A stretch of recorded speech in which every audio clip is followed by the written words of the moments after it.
नमस्कार, the voice news से मैं प्रगति सिंह, जहां प्रतिदिन हम बताते हैं आपके आसपास की जुड़ी घटनाओं के बारे में, जिसका है सीधे जनता से सरोकार। एक नजर आज की सुर्खियों पर। बांग्लादेश में हिंदुओं पर हो रहे अत्याचारों के विरोध में गोधरा में हिंदू रक्षा समिति द्वारा धरना आयोजित कर जिला कलेक्टर को ज्ञापन सौंपा गया।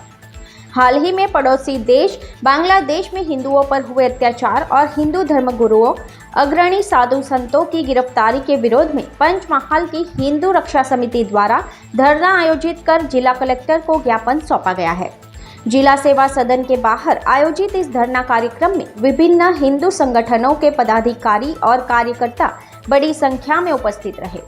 चिन्मय कृष्णदास जी को रिहा करो, बांग्लादेश सरकार जागो, मानवता हुई शर्मसार, हिंदुओं पर अत्याचार बंद करो जैसे बैनरों के साथ विभिन्न हिंदू संस्थाओं ने विरोध प्रदर्शन किया और जिला कलेक्टर को ज्ञापन सौंपा।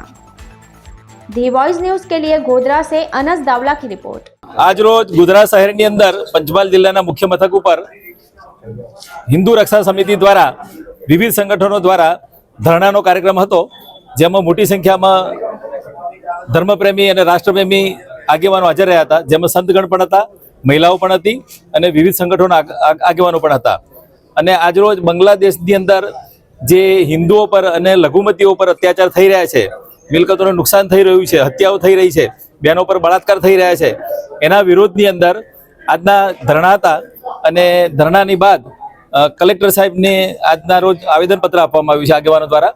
અને ખાસ કરીને આ અત્યાચાર બંધ થાય, હિન્દુઓને સુરક્ષા મળે, તેમને વળતર મળે, જે સંતોની ધરપકડ થઈ છે એમને તાત્કાલિક છોડવામાં આવે અને સુરક્ષા વધારવામાં આવે।